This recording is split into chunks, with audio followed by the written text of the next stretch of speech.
بسم اللہ الرحمن الرحیم۔ السلام علیکم ناظرین۔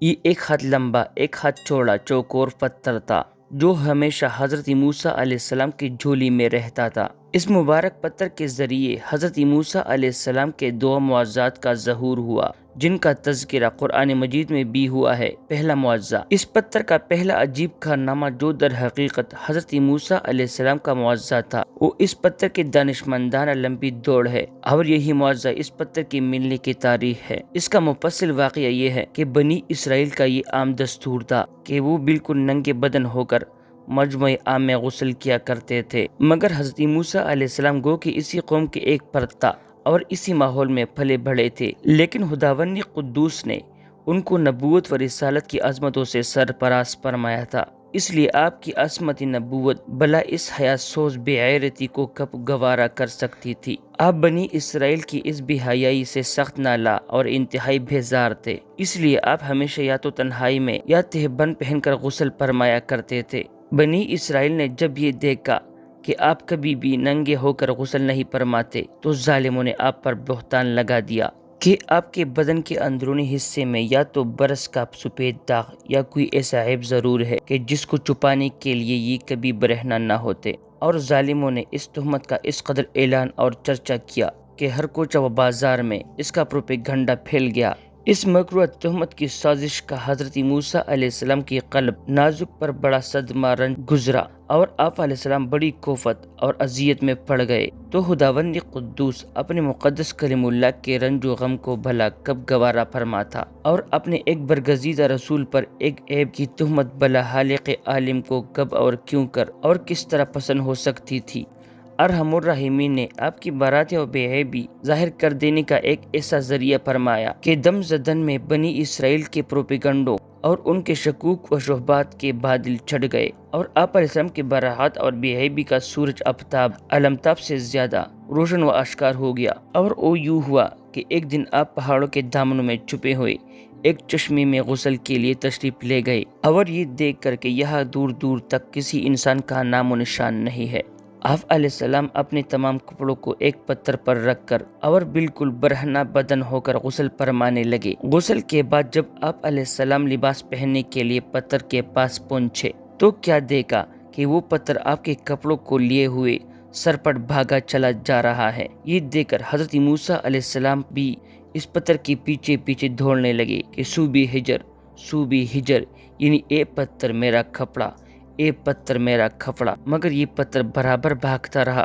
یہاں تک کہ شہر کے بڑی بڑی سڑکوں سے گزرتا ہوا گلی چوکوں میں پہنچ گیا۔ آپ بھی برہنہ بدن ہونے کی حالت میں برابر پتھر کو دوڑاتے چلے گئے۔ اسی طرح بنی اسرائیل کے ہر چھوٹے بڑے نے اپنی آنکھوں سے دیکھ لیا کہ سر سے پاؤں تک آپ علیہ السلام کے مقدس بدن میں کہیں بھی کوئی عیب نہیں ہے، بلکہ آپ کے جسم اقدس کا ہر حصہ حسن جمال میں اس قدر نقطۂ کمال کو پہنچا ہوا ہے کہ عام انسانوں میں اس کی تقریباً مثال محال ہے۔ چنانچہ بنی اسرائیل کے ہر فرد کی زبان پر یہی جملہ تھا کہ وَاللَّهِ مَا بِمُوسَىٰ مِن بَأْسٍ، یعنی خدا کی قسم موسیٰ بالکل بے عیب ہے۔ جب یہ پتھر پوری طرح حضرت موسیٰ علیہ السلام کی براعت کا اعلان کر چکا تو خود بخود ٹھہر گیا۔ آپ نے جلدی سے اپنا لباس پہن لیا اور اس پتھر کو اٹھا کر اپنی جولی میں رکھ لیا۔ بخاری شریف کتاب الانبیاء۔ اللہ تعالیٰ نے اس واقعہ کا ذکر قرآن مجید میں اس طرح بیان فرمایا کہ یا ایھا الذین آمنوا لا تکونوا کالذین آذوا موسیٰ فبرأہ اللہ مما قالوا وکان عند اللہ وجیہا۔ ترجمہ کنز الایمان۔ اے ایمان والو، جسے نہ ہونا جنہوں نے موسیٰ علیہ السلام کو ستایا تو اللہ تعالیٰ نے اسے بری فرما دیا اس بات نے جو انہوں نے کہی، اور حضرت موسیٰ علیہ السلام کے یہاں آبرو والا ہے۔ دوسرا معجزہ، میدان طیہ میں اسی پتھر پر حضرت موسیٰ علیہ السلام نے اپنا عصا مار دیا تھا تو اس میں سے 12 چشمے جاری ہو گئے تھے، جس کے پانی کو 40 برس تک بنی اسرائیل میدان طیہ میں استعمال کرتے رہے، جس کا پورا واقعہ پہلے گزر چکا ہے۔ قرآن مجید کی آیت فَقُلْنَا اضْرِب بِعَصَاكَ الْحَجَرَ میں پتھر سے یہی پتھر مراد ہے۔ معجزات کے منکرین جو ہر چیز کو اپنی ناقص عقل کی اینک ہی سے دیکھا کرتے ہیں، اس پتھر سے پانی کے چشموں کا جاری ہونا محال قرار دے کر اس معجزے کا انکار کرتے ہیں اور کہتے ہیں کہ ہماری عقل اس کو قبول نہیں کر سکتی کہ اتنے چھوٹے سے پتھر سے 12 چشمے جاری ہو گئے۔ حالانکہ یہ منکرین اپنے آنکھوں سے دیکھ رہے ہیں کہ بعض پتھروں میں خداوند قدوس نے یہ تاثیر پیدا فرما دی کہ وہ بالمون دیتے ہیں۔ بعض پتھروں کا یہ اثر ہے کہ وہ سر کو تیز اور ترش بنا دیتے ہیں۔ بعض پتھروں سے جانوروں کا زہر اتر جاتا ہے۔ بعض پتھر دل کی دھڑکن کے لیے تریاق ہے۔ بعض پتھروں کو نہ آگ جلا سکتے ہیں نہ گرم کر سکتے ہیں۔ بعض پتھروں سے آگ نکل پڑتی ہے، بعض پتھروں سے آتش پیشاب پڑ جاتا ہے۔ تو جب خداوند قدوس نے پتھروں میں قسم قسم کے اثرات پیدا فرما دیے ہیں تو پھر اس میں کون سی خلاف عقل اور محال بات ہے کہ حضرت موسیٰ علیہ السلام کے اس پتھر میں اللہ تعالیٰ نے یہ اثر بخش دیا اور اس میں یہ حیثیت عطا فرما دی کہ وہ زمین کے اندر سے پانی جذب کر کے چشموں کی شکل میں باہر نکلتا رہے، یا اس پتھر میں یہ تاثیر ہو کہ جو ہوا اس پتھر سے ٹکراتی ہو وہ پانی بن کر مسلسل بہتی رہے۔ یہ خداوند قادر و قدیر کی قدرت سے ہرگز نہ کوئی بعید ہے، نہ محال نہ خلاف عقل۔ لہٰذا اس معجزہ پر ایمان لانا ضروریات دین میں سے ہے اور اس سے انکار کفر ہے۔ قرآن مجید میں ہے وَإِنَّ مِنَ الْحِجَارَةِ لَمَّا يَتَفَجَّرُ مِنْهُ الْأَنْهَارُ وَإِنَّ مِنْهَا لَمَّا يَشَقَّقُ فَيَخْرُجُ مِنْهُ الْمَاءُ وَإِنَّ مِنْهَا لَمَّا يَهْبِطُ مِنْ خَشْيَةِ اللَّهِ ترجمہ کنز الایمان۔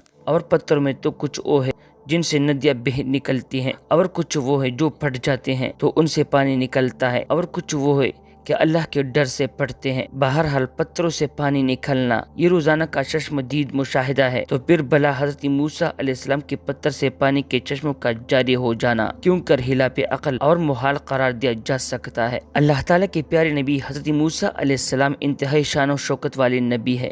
قرآن کریم کی کئی پاروں اور آیات مقدسہ میں بڑے شاندار انداز کے ساتھ آپ کا ذکر خیر بیان ہوا ہے۔ آپ کا نام مبارک قرآن کریم میں 136 بار ذکر کیا گیا ہے۔ آپ کو اللہ پاک کی طرف سے ایک آسمانی کتاب تورات عطا کی گئی ہے۔ آپ نے اللہ پاک سے کئی مرتبہ کلام کرنے کا شرف پایا، اس لیے آپ کو کلیم اللہ کہا جاتا ہے۔ رب کریم نے آپ کو طور پہاڑ پر بلا کر پہاڑ کی طرف رخ کروایا اور وہاں تجلی فرمائی۔ آپ کو رب کریم نے کئی معجزات بھی عطا فرمائے۔ آپ نے حضرت خضر علیہ السلام سے ملاقات بھی فرمائی۔ اللہ پاک نے آپ کو بہت زیادہ طاقت و قوت عطا فرمائی تھی۔ آپ بہت سادہ طبیعت کے مالک تھے۔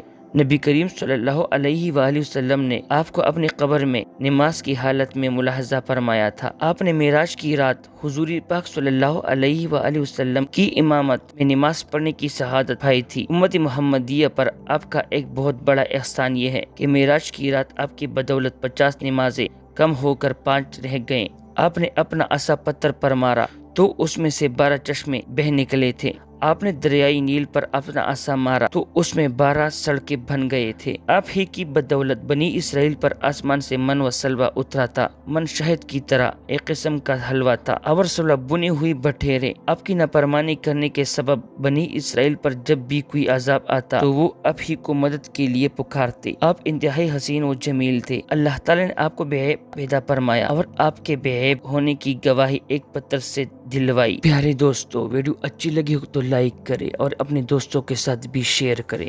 اسی کے ساتھ اجازت دیجیے، اللہ حافظ۔